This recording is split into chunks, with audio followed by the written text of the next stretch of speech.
Good afternoon, everybody. Thank you so much for joining us. My name is Jason Listina, the founder of SoCal Filipinos. We're really excited to have you for today's event, Filipinos in Animation and Digital Arts. It's going to be a wonderful conversation with our panelists, and I hope that those of you who are in the field or aspiring to get in this field, that you feel inspired. It is my honor to introduce our host and moderator, Shanna Mendiola. Shanna Mendiola is an Emmy Award-winning meteorologist for NBC4's weekend morning newscasts, Today in LA, airing from 7 to 8 a.m. She delivers the weather weekdays too. A California native, Shanna delivers weather information that is timely and relevant to local viewers throughout the region. Please welcome Shanna. Hi, Shanna. How are you? Jason, thank you for asking me to do this. I'm really excited about this panel for SoCal Filipinos and FilAm Arts here in SoCal. We have three people that we really want to introduce to everybody who they're not typical nurses or doctors that, growing up we were asked to be, right? Stepped outside the bubble. So it is animation and digital arts for today. And we want to introduce you to three people who have made it big here in Southern California. First of all, let me mention the chat, because we have a chat, right, Jason? Yep. So the chat is going to be on the right side of the screen, everybody. There is a public tab, and you're going to click on that. If you have any questions here throughout the panel and you want to ask them, just type in your questions and we'll address them at the end of the panel. Great. Well, take it away. Okay, let's take it away, everybody. Let's get it started. We're going to go ahead and introduce you to our panelists today. First, we're going to start off with Mr. Bobby Rubio. You may have noticed some of his work here. He's a story artist, also a writer and director for Pixar Animation Studios. He is behind the work of Cars 2, The Good Dinosaur, Incredibles 2, the Inside Out, Up, Toy Story 4. He's got so many, but the most noticeable one as of late in 2019 was called Float, and it was a Pixar short on Disney Plus, and it's the first ever animated Filipino-American character-based story that we have ever seen, and it has been nominated for an Academy Award and Best Picture, so that is really exciting. Let's go ahead and introduce our first panelist, Bobby Rubio. Hey guys. Hey Shanna. It's good to see everybody. Mr. Bobby Rubio, you got a lot going on, so we're excited to talk to you. Yeah, it's going to be fun. It's going to be a lot of fun. It's going to be a lot of fun. Looking forward to hear about your projects and all about your experience. Thanks. I'm looking forward to it. All right, let's go ahead and introduce the next person on our panel. His name is Mr. Henry De Leon. He is an art director, illustrator, and you might know his work behind Game of Thrones. He did the intro for that. And he is a two-time Emmy Award winner for Game of Thrones, and just most recently won a BAFTA for his Dark Materials. That's on BBC. So you've got a lot going on too, Henry. Yeah, I've been really busy, but it's good to be here. I'm happy to share anything that I can do to help anyone, come up in art. Yeah, lots of inspiration today. So I'm glad you are here with us, and we are going to be hearing about your work soon. Let's go ahead and introduce a third person. We've got one more, Mr. Patrick Ballesteros. He is an illustrator, also an educator, and you might know some of his work. I think he was in King of the Hill too. I think that's what Jason told me. He did some of the work there, but the goal of his work is to bring a little bit of his childhood nostalgia to life while having a big smile on your face. He's worked on film, game, and animation. So he's got a lot going on too. So we want to go ahead and introduce Mr. Patrick Ballesteros in the house. Hey, how's it going? There Good you to be are. here. The background. Excuse me? Sorry. Cut I out. love your background. Oh, thank you. Yeah, not stuff. staged at all. Not one bit. No, I'm like this all the time. Yeah, I'm interested in seeing what you have in your room, just like all the little Easter eggs all over the place. Pretty much that's how my artwork is also. So So we're looking forward to hearing about that too. Cool. So if we bring everybody back to the room, we're going to go ahead and get this panel started and start off with a little bit from the beginning. A lot of us Filipino Americans growing up here in the United States pushed to do things that our parents wanted to do. Like for me personally, it was nursing. There's also other things like be a postal delivery person, be a doctor, be a lawyer, things like that are very secure. But all four of us here on the panel have decided to do other things with our lives and not listen to our parents. Yeah. Prove that we have other talents Yes. and that, we have other dreams and we were able to do it. So let's go ahead and start off with Bobby. We're going to go Bobby, Henry, and Patrick. Tell us a little bit about how you got into the industry that you're in. And I mean, how it went about with, telling your parents, I might want to do something else. Okay, I guess I'm starting with me. Well, the thing is, all those postal workers and nurses are essential workers, are so much needed, and nothing to knock on them because they are wonderful and amazing professions. My parents, actually, my mom saw at a very young age that I drew all the time. And my father was an artist and my grandfather was an architect. So I just was really into drawing, and I think my mother encouraged it. Actually, that's what's the great thing. My mother actually encouraged me to become an artist. She never pushed me to be an engineer or lawyer, possibly because I couldn't. I mean, she probably saw the skills that I already had. So I went to Morse High School. I want to shout out to Morse in San Diego.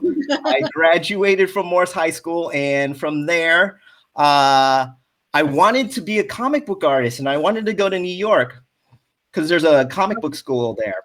But my mother was like, "No way, are you going to the East Coast? You're staying in California." Yeah, be with family. So I went to Cal Arts in Valencia.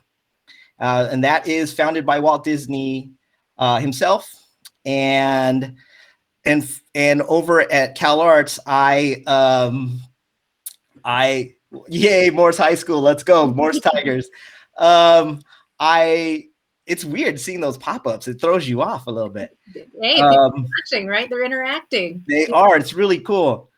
So I went to Cal Arts and in Valencia, and from there, I graduated with a bachelor's of fine arts in animation, and I interned at Disney in Florida, and I got a job, and my first job was on Pocahontas, and very popular movie. Yeah, on cleanup, and I started up as a cleanup artist, and I wanted to be an animator. So I worked my way to become an animator.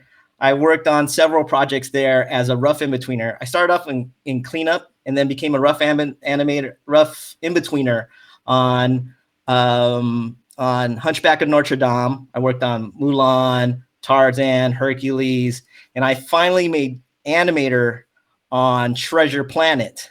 So you had to move your way up. Yeah, I had to work my way up. And then, unfortunately, by the time I made Treasure Planet as a 2D drawing animator, traditional animation was fading away because there's new computer animation was coming around. And so, unfortunately, I was let go from Disney because I was one of the newer animators. And I want to tell this to the audience that, I thought my career was done. I thought it was over. And what had happened was my brother told me, you should check out this. You like anime, and you like anime growing up. There's this new show at Nickelodeon. It's called Avatar: The Last Airbender, and you should try out for it. And I got that gig, and it's been so amazing because that Avatar: The Last Airbender has been so huge, and people always like freak out when I tell them I worked on it. But since that was only like a 2.5-year gig, I knew I needed to move on to another job. And I fortunately got a job at Pixar. I worked on Up. And as you said before, I worked on Up, Inside Out, Toy Story 4, Incredibles 2, and Pixar Float. So that is where I'm at. And by the way, we are eligible for an Academy Award. I'm not nominated yet. We'll find out Tuesday. I was like, wait, no, not yet. We're thinking positively because we want it to happen. So you Yes, gotta put it so out there, fingers right? crossed, please. Yeah. This Tuesday. Hopefully for the nomination. We all got to put our fingers crossed. Everybody Yeah. good energy. Well, Thank thank you, you. Bobby. We're going to go ahead and talk about Float actually in a few minutes, but we want to get to Henry and see how Henry started also in animation and in intro. So if we go ahead and pull up Henry's video. Mr. Henry. Hey, how's it Hello. going? Tell us a little bit Hello. about how you started, because you know you're doing something different. You are known for your intro work in Game of Thrones, and we all Yep. all of us who've watched it know that know the music. We see the pictures, and you had a big deal in that. You really had that. Yeah, I worked on a lot of the branding and the identity of the show, and then not knowing any of the books, not knowing any of that. But I first started, college, just doing what my parents wanted me to do, and I was actually in science, and I was majoring in biology. And it wasn't until like halfway through that I realized like this is not coming to me second nature. So I decided to switch over to art, and I got into art center, and so moved to Pasadena for a couple of years to major in graphic design, and that's where I really learned my trade of like typography, image sequencing, and just like figuring out how like we do like these big show openings, like. And fortunately for my first job, I was on the project of Game of Thrones, not knowing what it Wow, was. that was your first job.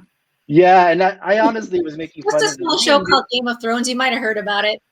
Yeah, I was making fun of the name because I was just like, what kind of a title is that? And then I didn't realize till later, because I grew up in San Diego. I grew up around the Comic Con, and so when I went to the Comic Con that following year after the first season, and I saw banners of all the different house sigils, I was just like, wow, I didn't realize how big this was. Yup, very huge. Huh? But yeah, no. So a lot of happy accidents, and also a lot of like looking within myself and seeing what I really want to do and what comes out like second nature, rather than forcing myself to do a profession that doesn't, you know, speak to me. Yeah. Well, I'm very happy it worked out. And you landed a really big show, really, in the beginning, too. Yeah. All right, Henry, thank you. We're going to go ahead and check in with Patrick right now and see his journey. So let's pull up Patrick's video and say hello to Mr. Patrick Ballesteros. Hi, welcome back. Love the room. Thank you very much. So this, the fact that you were even in the room like that, it kind of talks about where you came from and just your childhood nostalgia. I read about you a little bit in your bio, and you said that's where you get your inspiration. So is this how everything started for you? Pretty much, just like with everyone else and everyone watching, just a joy for drawing ever since I was a kid. And basically a lot of stubbornness and persistence and sticking with that and not listening to what my parents would want me to do. And I was the second child, so my brother got most of the do this, do that. So they kind of left me alone. And I wouldn't say that they didn't support me, but at the same time, it was more just like, oh, just let him do what he's going to do. But it's very interesting that you did bring up King of the Hill, because actually Bobby's brother, Ronald, was one who got me started on that show. And I'm forever grateful. Yeah, it's a small world. Yeah. But Jason had mentioned it, and I was like, I think it's King of the Hill. Yeah. No, you're right. You got it. And why it's so important to bring that up is because I totally bombed on that show. Like I got let go after like one episode. And for me, that was a pivotal point in my journey as an artist, because that basically was kind of one of the foundation stones that set me up into my career where I am today, of just being persistent, falling flat on my face, but learning how to kind of go through that. And all the artwork around me, where I'm going today with education, as well as doing my creator-owned stuff, Filipino inspired by my family. I think all of those are set up from kind of trying things, falling flat on their face, trying again, but learning how to deal with those failures, because I think they will happen early on, especially when you're trying it out, and especially as a young artist, creative. Even in your journey to a meteorologist, I'm sure there are places where you kind of like fell down, but you learn how to deal with it. And Mhm. I think that is what is so important as a creative, and whatever you have to do or want to do is be persistent to a fault, in a sense. No, you're right. I think you have to have a lot of grit with whatever you do. It doesn't Yes. matter if it's, again, what I do, what you do, everyone's going to run into it. And I think those moments teach us to be stronger and to really just try again. You have to be hit with those moments to tell yourself, like, I really love this. Oh, and yeah. Yeah, I totally agree. Totally agree. 100%. So, I love that story. And again, it kind of, I think everyone relates. I think Bobby said something about his journey. You said something, and Henry also. Like, we all had to deal with something to get to where we are now. So let me ask you first. What was your inspiration, other than your childhood, into what got you into doing what you're doing now? I know you teach, you educate, and you're giving back in that way.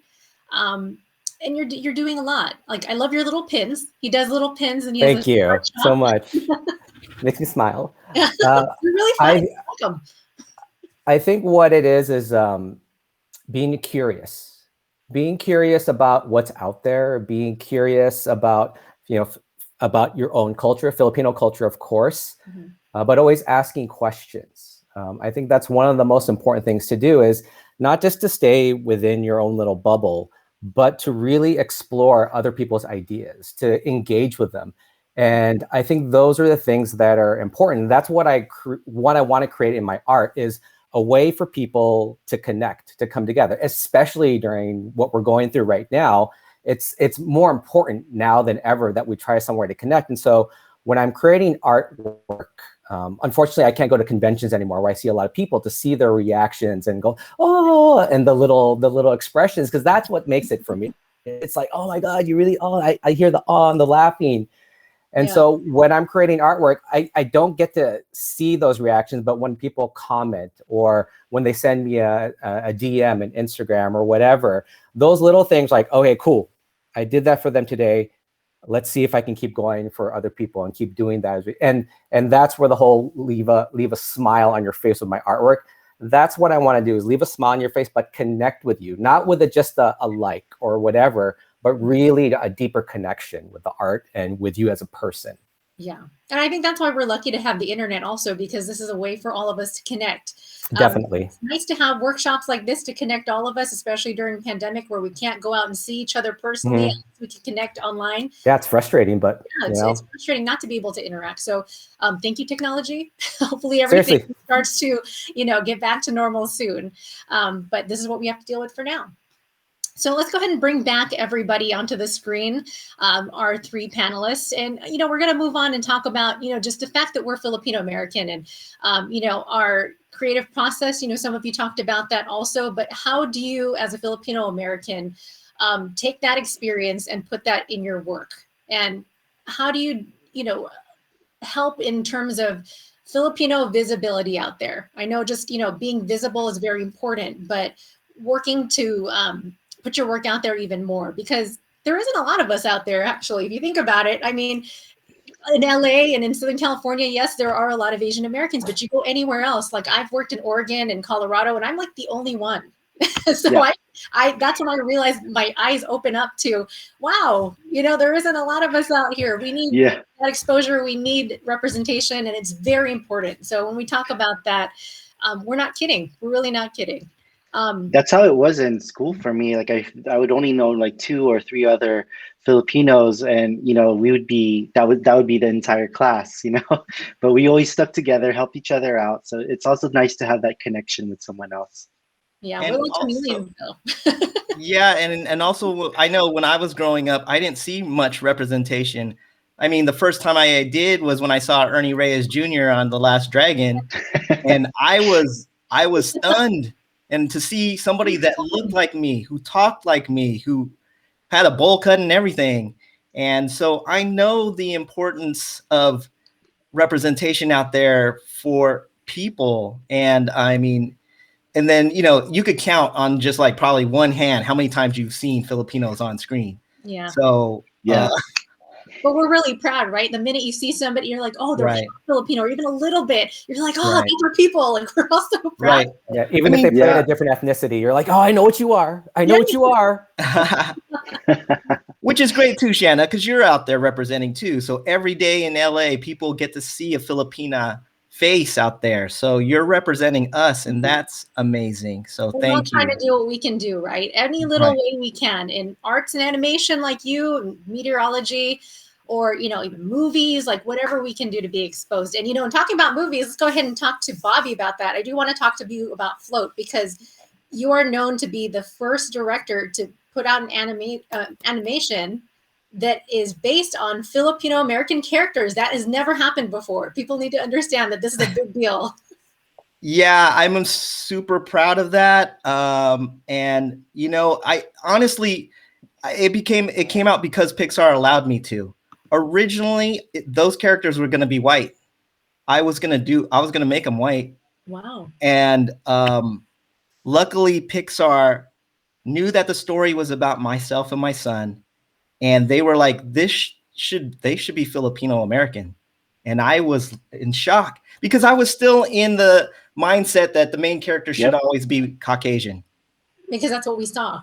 That's right? what we saw. That's what we were raised on. And the good thing right now is that we're in this new culture and this new wave of people thinking differently, that people of color can be leads in films and screens.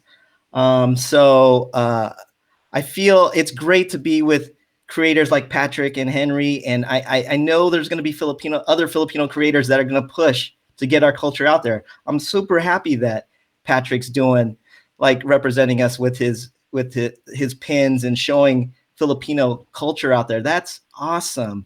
And I'm sure Henry's probably going to push to try to do some Pinoy stuff and spread our culture. So, I mean,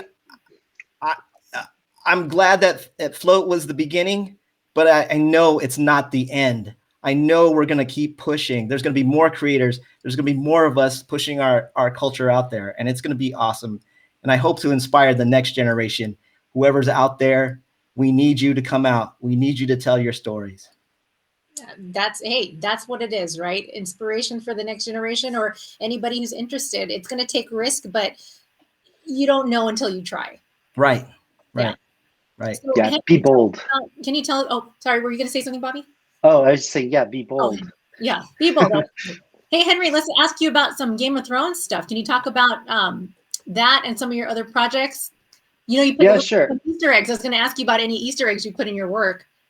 Oh yeah, sure. So like I a lot of the work that I do, it focuses on main title, and what that is just basically before any show, there's some kind of like title sequence where it shows you the names of the actors, but in a way also visually tells you like what the story is or the world that you're about to step into. Like for Game of Thrones, what was confusing and the design challenge was for us was there were so many different parts of Ballesteros that we had to cover, and we would be going from one place to the next. And so we came up with the idea of a map to show and every episode is actually is different depending on where we go in the story. That's the city that it's going to show and build up and eventually reveal the title.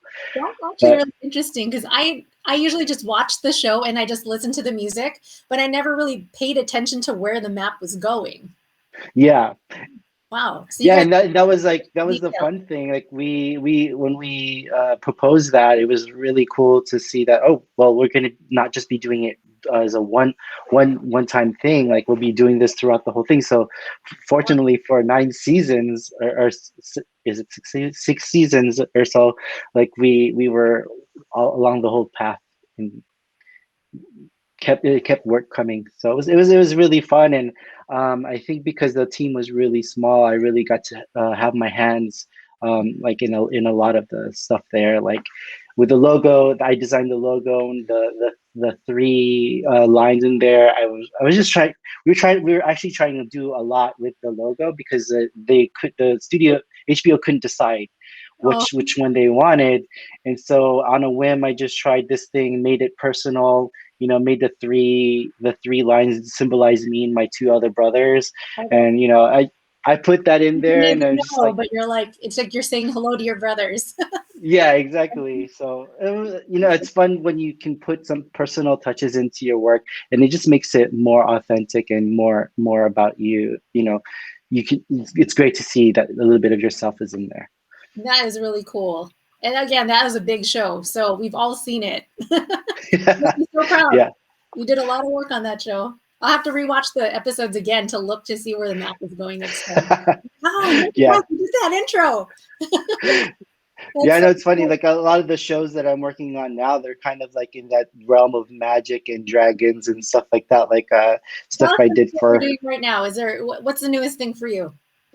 Right now, I'm actually moving away from doing that because I did a lot of main titles for like 10 years, and now I'm kind of going into more concept art stuff. So I'm kind of that's the type of person I am. I kind of just go with the feeling and where things see where things take me. So right now, I'm still working commercials and titles, but at the same time, I'm also nurturing this other thing that just was a calling for me. So like drawing characters, designing stuff for commercials, and then hopefully that work will kind of like lead me into like working in animation, maybe work with Bobby. I don't Yeah. Hey, everybody knows each other, and being Filipino, we love to help one another. So I'm sure you guys will be on the same project sometime. know. Yeah, who knows? Who Yeah. knows? Yeah, that'd be really cool. And I mean, what else do you get your inspiration from? Like family, Yeah, experiences, and like you said, it's whatever you're feeling at the time. I think things change, and so you got to be ready to be versatile, right? yeah. When it comes into like storytelling, and it's really it feels more authentic when you can relate to it yourself. Like you've been through that, you know what it feels like, you know what it looks like. And so just doing a lot of self-reflection on your own story and seeing if it kind of connects with whatever project you're working on, it really adds a lot of it. And I feel like I personally get something out of it rather than just like making a design for a show. It's like, oh no, I'm investing a little bit of myself Yeah. and my experiences into what I make. What does it feel like in a room like that, like at HBO? Are you one of the only few Filipinos that works there, and you feel like you need to put a little bit of yourself into your work? Yeah, it was nerve-wracking because I was the only Filipino face in a lot of the meetings. Like I met with Aaron Sorkin, and that was like really nerve-wracking because we were working on the newsroom or something. Yeah, the newsroom, and it was just like being in that room with those kind of people. It was really overwhelming, but it was good that I felt proud that I was there and able to like present my ideas and you know have my voice heard and be judged as an artist, not like as an artist. And it was a really good experience. Yeah. Yeah, I mean, hey, that's that's amazing to see what you guys have done too. Yeah, so yeah, you have to do a lot of pinching, pinching yourself to see if Yeah, this is really happening. yeah. Yeah, But you know what? I mean, anyone can do it. Again, like we mentioned, it's just about taking those risks and trying it yeah. out, and to have support of our families to help us get there. Yeah, and I think that's one of the earlier problems I had when I was a kid was like I was just doing things to make my mom and my dad happy.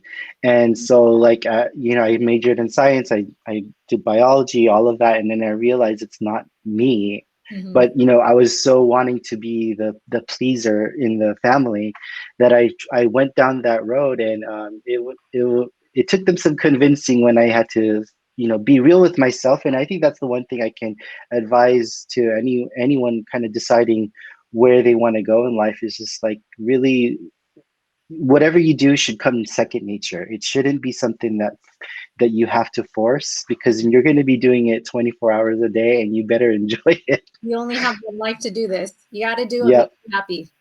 Yep, exactly. Yeah. All right, Henry, we'll check in with you again in a little bit. We're going to check in with Mr. Patrick, because Mr. Patrick, you were talking a little bit earlier to us about how your parents kind of just left you alone a little bit. They kind of Yeah. just let you do your own thing. Yeah. But I Pretty feel much. like that's pretty supportive. Well, it was pretty much not necessarily they left me alone. Like, well, I was a latchkey kid, but I think it was more like they didn't know what I was doing. And I think that's an interesting conversation, especially with a lot of Filipino families. It's when you're drawing as a kid or you're doing anything artistic as a kid, they'll just look at you and in the Filipino accent, I'm not gonna do the accent, but in the Filipino accent, they'll be like, oh, you like to draw. You should do comics or be one of those like, caricature people at San Diego Zoo or whatever. You're like, at the pier. yeah, at the pier, you could totally do that. And hey, no, it's not knocking our parents, not knocking the people that don't know, but that's the thing. If you're drawing your parent or your mom or dad or your grandparents, they're not going to look at you and go, oh, so you want to do an in-betweener. Oh, so you want to do concept art for video games. That's not in the, they're like, that's not in their vocabulary. So I think it's important for Bobby and Henry and for myself to talk about, yeah, there are these jobs, but it's just not animation. It's just not animator. It's just not illustrator. There are other things. There are specific things that you could do that it breaks down into. And I think once the parents start to understand that, then they know how to support their kids. Then they know to go, oh, okay, this is what you like to do. Well, let's go find out more about it. Let's go talk to this person over here. And then you'll start to find that kind of that niche and those people that love to do that also. And then there's that community that kicks in. The Filipino community is super strong, regardless of whatever. Very, very, they can withstand anything. It's like a nuclear holocaust. There'll be like 5 Filipinos hanging out, playing mahjong. Like, hey, what's up? How's it going? And I think that's so important to hear because in art, it'll be the same thing. It's just that there's these slight little differences and nuances that parents and other people need to be educated on so that when you do talk about your artwork, when you do tell people what you're doing, they understand it and they hold value to it. Okay, because it's not like you'll walk up to a doctor and say, hey, you're a doctor, can you like do this really quick because you like being doctoring, right? Like, no, it's not how it works. Sorry. I mean, for someone who is thinking about getting into field and would want to do something like this and just doesn't know how to go about it, what do you say to them? What I say to them is do research. You have the internet at your fingertips. You can look up the latest dance crazes on TikTok like that, or find those little nuances like that. You can find the information. It's out there. We're giving you the information right now. I would tell you schools to go out to look up. There are so many online schools right now. There's so many YouTube tutorials, YouTube videos where people will tell you, hey, this is my story. This is what I do. So I'm not trying to like tell people like, oh, you're ignorant. No, the information is out there if you want it. Right. You got to go for it. But I didn't have YouTube. I didn't have internet. I had to ask people. I had to drive to LA from San Diego every weekend to get the education that I wanted because it wasn't given to me. I couldn't find it anywhere else. And so those are the things that you have to do. That's that perseverance that kicks in for each of us. I mean, I know you took your program online, right? To be a meteorologist. Yeah. And people will always just say, oh, there's Shanna. She does the weather. That's the weather. Oh, sorry, I did the accent first. Hey, it sounds like that sometimes though. Yeah, I told my wife I was going to do that. But there is a big difference between weather person and meteorologist. And I found that out recently too, because I was thank you for recognizing. I appreciate it. No, you went to school for it. You got it on lock. You're just not someone like, okay, I'm just going to read. No, there is a science behind that and that's the same thing for art. There are a lot of different things behind it that people don't know, and it's not their fault, but you need to get educated on it. And once you do, then I think the representation, everything like that, that'll start to come. And hopefully by seeing us on here, hearing us talk about it, it makes you go, oh yeah, I can do that. It's not like it's unobtainable. You can go out there and get it. Yeah, I agree. I mean, the internet, right? Like everything is free right now. If you want the information, not all of it is true though, everybody, right? You got to know where their sources are. Yes. Don't go down the dark net. That's bad. Don't go there, please. Don't go there. But, believe in the right stuff. So I agree. All right, let's go ahead and bring everybody back together because we kind of want to wrap things up and talk about just, the fact that we are all Filipino American, what we need to do in order to express more representation. There you go. We're all four together. Yay. Hey. This has been really a lot of fun. I'm not sure if anybody had any questions in the public forum, but I guess we'll get to those in a second. Tell us about any of your latest projects to, plug yourself. Let us know where we can find you, how we can continue to support one another. We'll start with Bobby. Currently, I'm working on nomination. We're looking forward to that. Yeah, we're looking forward to that. Hopefully, I mean, it's going to be tough. There's a lot of competition. So, but I am currently working on Lightyear, which is coming out next year. Lightyear. Yeah, nice. I'm so excited. I'm a big kid. That's coming out next year, and but I am also writing my own personal stuff. It's like Patrick was saying, you got to keep hustling. So I'm writing and developing my own stuff on the side, and always trying to keep pushing to do the next thing. So this is so close. This I know. I have to adjust myself. I was like, whoa, what's not that close? Wait, hey. Anybody have any questions in the public and you guys want to ask them in the public forum and chat? We'll go ahead and ask the panelists. But for now, that's great, Bobby. Again, what can we do to help you out? Is there anything we can do?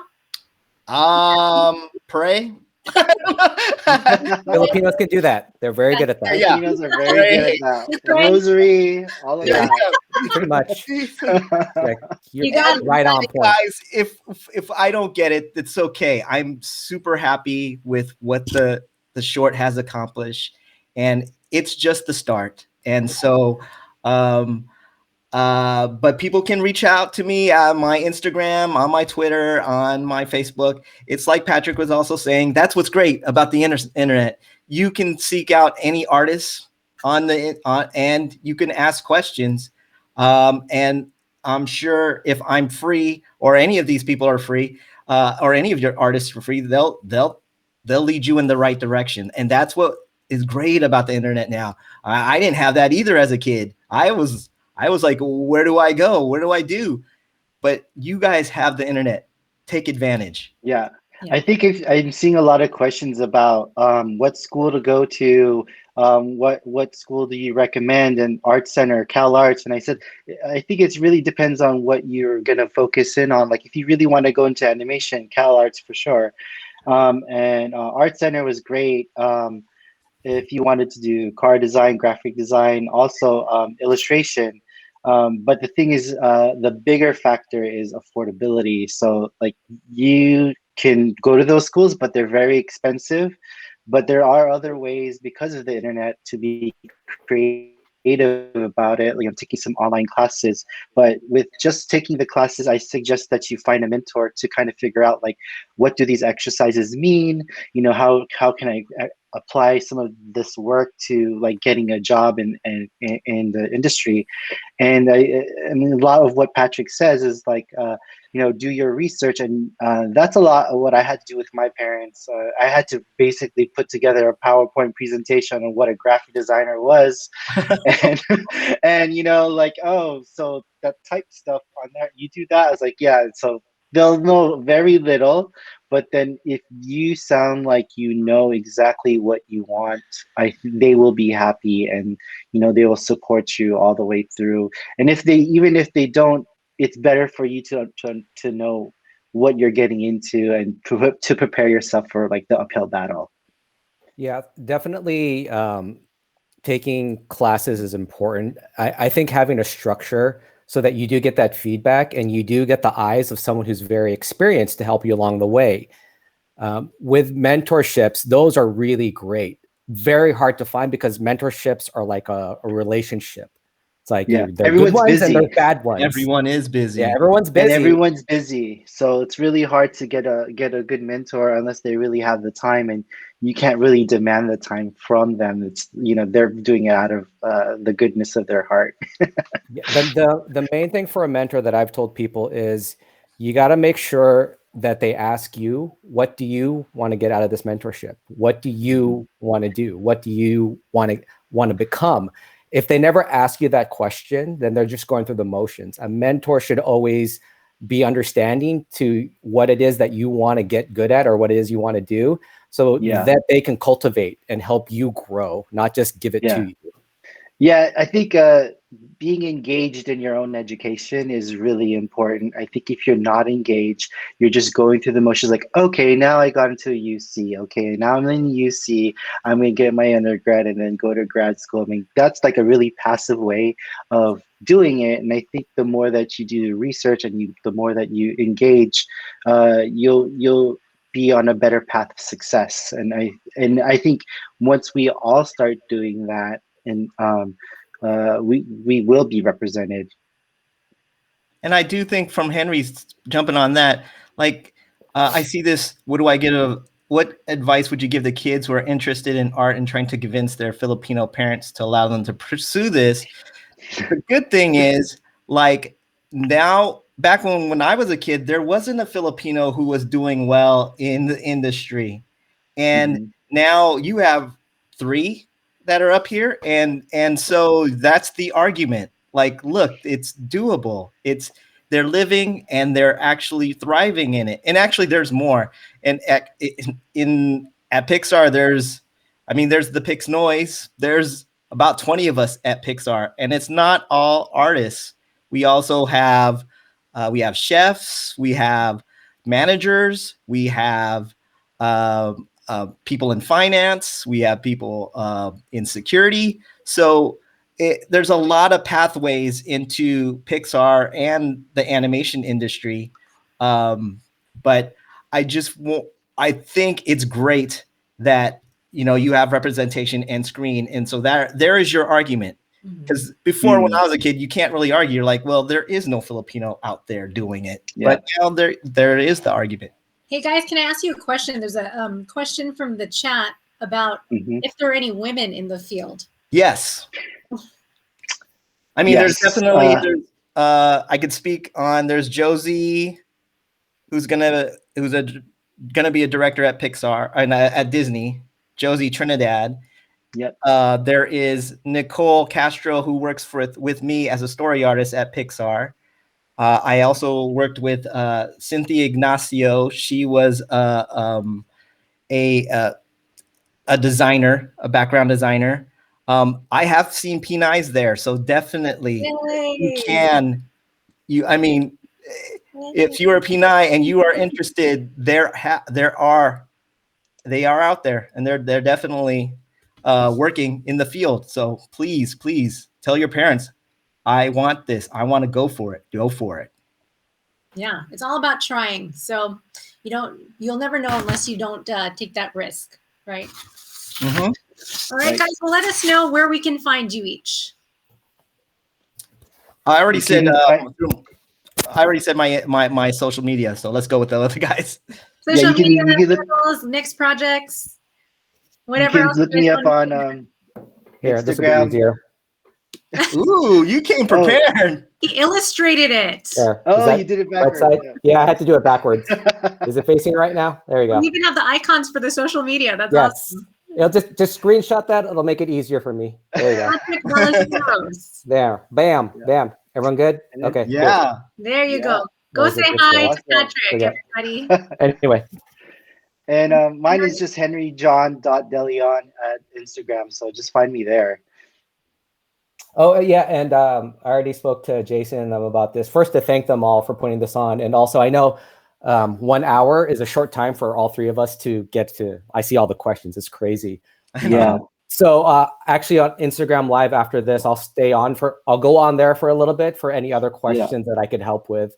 And like exact animation stuff, motion picture, motion graphics. I don't know if I can help with there, but anything else, I'll try my best. So. Well, we still have 15 minutes, so anybody who has any not going anywhere. Yeah, I saw a question on how do you get past doubts, and I can't do it when people tell you it's too hard to do something. And I think when you're in love with what you do, that you do a lot of like self-reflection of your work. Is it good enough? Will it get hired? Things like that. But that's all part of the journey, and I think you have to realize that it's never going to just be laid out for you, and and you have to be ready to like fight for it, and because you're going to be competing not with just other Filipinos, but you're competing with a lot of people who want to do the same thing, and I'm sure like people at Pixar have a hard time whittling through all through the resumes on like who to call in, who to hire, things like that. You're competing with everyone you see on screen right now, and I'm not saying that to go, oh my God, but it's true. That's kind of the level that you want to kind of aspire to and look for, because when you know what like is out there, what you have to, it raises your game. And I think that's what you need to realize is, your competition, it's stiff, but if you really want it, then it's one of those things that you figure it out. You figure out that way.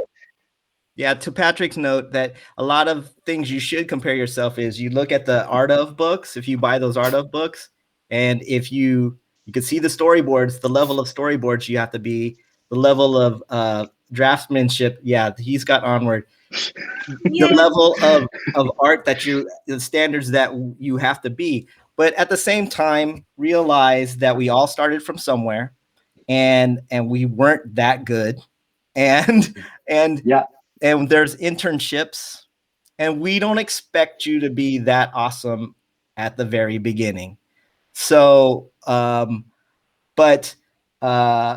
so that's my answer. Just keep trying, and you'll progressively get better. I mean, I'm still learning to this day new things. So I think that's the whole thing about being an artist, is that when you're an artist, you're constantly learning. You're never like satisfied where you are. You're always like, what's the next thing? Yeah.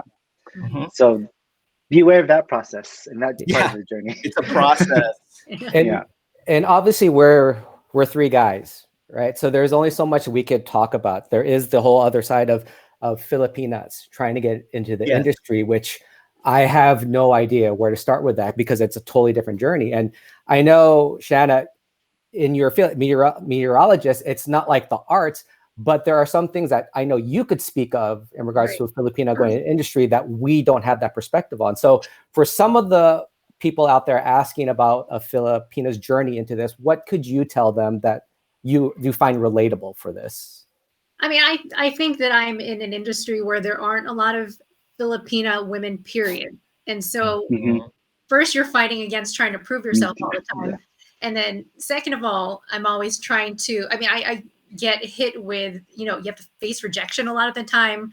And like we talked about earlier, you run into these roadblocks where you feel like your career is over and you don't think you're good enough for something, but you got to knock that over and just keep going. And it takes somebody to believe in you, and it takes support from your community and the people who love you to keep that going. So, I've just been very blessed that I've had a very supportive family that has said, it's a hard time, but you can do this.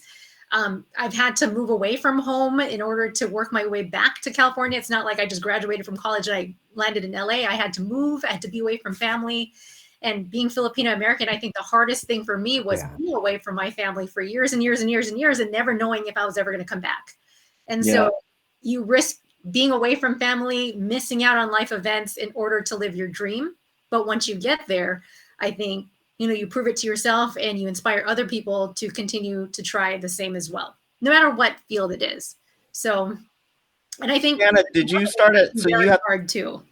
So Shanna, did you have to start at a smaller market? Like you said, Oregon? Yeah. You mentioned Oregon. So my first job on the air was in a place called Bend, Oregon. And at the time, we had 100,000 people. I had never heard, I was raised in the Bay Area, San Francisco Bay Area. So Warriors! At one point, we're the champions. Yes. Well, we're in SoCal now, so Lakers, right? Clippers. So I had to move away. I remember telling my mom, because she wanted me to be a nurse. Like, she's a nurse. And so that's a secure job. They are immigrants in this country, and they wanted us to do something that was going to support your family. And I just didn't like needles or blood or anything like that. And I knew I couldn't do that, but I got into science, and I one day was watching the Today Show and I saw Al Roker and I said, Mom, that's something I want to do. And she's like, cool. Really? Okay. But there was nobody for me to look up to and follow. So I had to figure that path on my own. Like you said, now there's the internet. You can Google to see, like, look up internships and like experience and get into places. But I had to figure that out. I had to get experience on the job, again, moving away and coming back and not knowing if I was ever going to come home. So I think that's one of the biggest risks for me, was to leave family and not know if I was going to make it, and maybe not have a job. So that was, yeah. And being a woman too is very difficult in the field, because I looked around, and leaving the Bay Area, there weren't a lot of Asians. I was the one in both of my markets, both Denver and in Bend, Oregon. Wow. The only Asian woman and Asian period that did meteorology, that did weather. So Wow. until I got to LA, when I got to LA, I was like, oh, everyone looks like me. But there's still and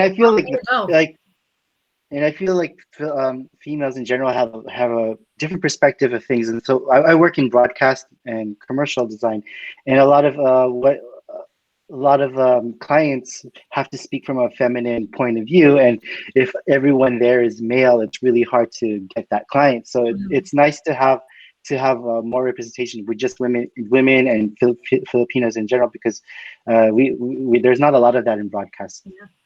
We're feisty, Filipinos. Oh, I know that. Keep a fight. So, Yeah. Yep. I know that. we're gonna keep fighting. Well, let's see. It's 2:52. We've got 8 more minutes. If anybody has any last minute questions for our panelists, I saw a good one where it asked how do you pivot your artwork, or how do you pivot during the pandemic? during the pandemic. That's a good one. Yeah, that was a really cool one. I just saw it. I don't have an answer yet. How do you, Patrick?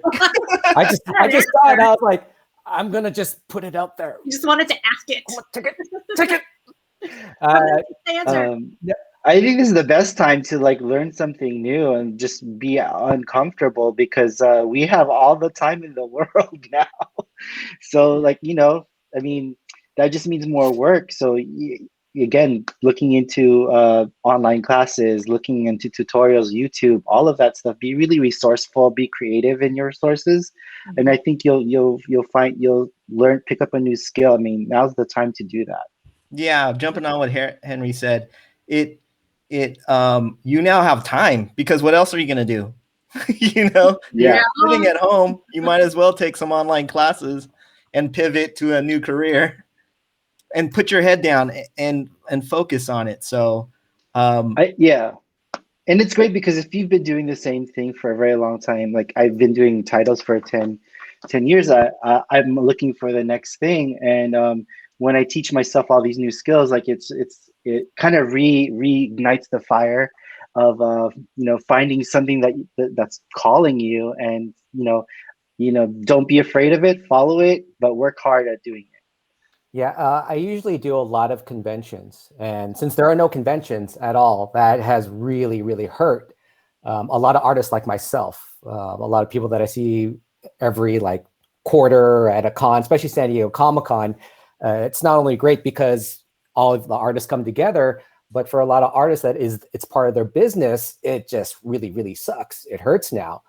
And for a lot of those artists that used to do cons or were wanting to get into conventions, how do you pivot that? Well, that's where you start to build up your online presence. Creating artwork, not to just get it out there. And the one thing that I always try to tell my students is create artwork that has meaning. Don't just create content. I really don't like the word content, because your artwork is something personal, okay? And when you're creating something, you want it to be meaningful and engage with others. Like, if you're looking to get into an art animation field to make all the money in the world, you're gonna fall flat in your face, okay? You wanna assume that I am gonna be successful, but on that journey to be successful, can I look at that process and say, yeah, I made something meaningful there. That was cool for me. That was cool for them. And I think having that in mind and creating artwork, whether you're in your cave and then whether you're posting it and putting it all out there, that is what is going to resonate with people. And so as you shift and have to shift due to the pandemic, people will take notice of that because they're online more. They're looking at stuff more. They're trying to find other things that isn't just a clickable like, that isn't just, oh yeah, I'm going to just share that really quick, but something that they'll stand there and go, that was actually really cool. I want to share that with my friend. Let's have a discussion. Let's talk about that, or let's laugh about that for a second, or let's cry for a second. Creating those social engagements, I think, is more powerful now than ever. And it's something that we can really do online. And it's, again, not just a viral video because we dance and all that stuff. Because we're more than just dancing. Yes, we are. We do it all. Although we do it very well, we're more than that. Yeah, right. Right. All right, everybody. Well, we're going to wrap things up now. Thank you so much for doing this panel. Patrick, Bobby, Henry. I learned a lot. I hope everyone else learned a lot. Oh, that's fun. Cal Filipino. Happy to be here. Yeah, Yes, great. we're happy to be here. The group on Facebook is almost at 18,000 people. Wow. Oh, wow. And it is Amazing. only, I think, June that they started the group. So Congrats to the team. yeah, we're growing. We're growing. Gotta, continue to do these things, workshops to reach out to people and to, inspire people to do things that they never thought they can do, live their dreams. So thank you guys very much. I had a lot of fun today. Thank you, everyone. Thank you. Yeah, thank you. This is great. 4 minutes? Anything else, you guys? Yeah, we have 4 minutes. Anything else you guys want to say before we wrap it up? No. Let me look at questions. No. Shout out to San Diego 619. What's up? Yeah. Also, San Diego, Bonita Vista High. Yeah, we're all San Diego, so sorry. All San Diego. Now San Francisco High School, Bay Area 650. Yay. Warriors. 619. Yeah. Thank you, everybody. We're going to go ahead and send it off to Giselle. Make sure to check out Bobby, Henry, and Patrick on their social medias and check out all their new projects. It's going to be really exciting. I'm looking forward to seeing what you guys have going on. Cool. Thanks, Shanna. Thank you, guys. Thank you. Giselle, we're going to send it over to you. Thank you, SoCal Filipinos, FilAm Arts, and everybody for watching. We'll see you next time. Thank you so much, Shanna. I'm so happy that it was such a great talk. Yeah, great. I had a lot of fun. Thank you so much for moderating today. And everybody who doesn't know, actually, Giselle was behind the scenes doing all the switching. So there's somebody that had to do that. It was her. So thank you. Thank you, Shanna. Thank you. I just wanted to ask everybody, FilAm Arts is a nonprofit organization that's based here in Los Angeles. And because of the pandemic, we are unable to see each other in person. And that's why we've really focused on being able to provide this service to our community members, to provide a platform so that you can learn. And I just want to say thank you so much to SoCal Filipinos for working with us at FilAm Arts. I'd love to get everybody who's into arts and culture involved. And obviously, as a nonprofit 501c3, it is my duty to ask our community to please consider donating to FilAm Arts. We are a nonprofit organization, and please consider you can donate at our website, www.filamarts.org, or on PayPal at info@filamarts.org. Maraming salamat sa inyo. And now I'm going to call the man of the hour who really helped conceptualize this from SoCal Filipinos. Let's bring him back on, Jason Listina. Here he comes. Thank you, everybody. Thank you, Giselle. What a wonderful talk that we've had today. I just want to thank everybody who joined us. As Shanna mentioned, it's amazing to see our group grow to almost 18,000 members. We just started last June, and just to see the support that we're getting and the connections that we're making. And we're actually planning to do more of these type of workshops. But again, I want to thank Shanna for hosting and moderating. Thank you to Bobby, Henry, and Patrick. I also want to thank FilAm Arts for their partnership, Giselle for behind the scenes. Also, thank you to Pixar and NBC for their support. Our next workshop is going to be on February 20th, so please make sure you join us. It's going to be a Filipino cooking demo with the co-authors of the Filipino Instant Cookbook, sponsored by Island Pacific, and it's hosted by Mary Grant. Make sure to join and follow SoCal Filipinos on all socials. So everybody, have a wonderful weekend and thank you.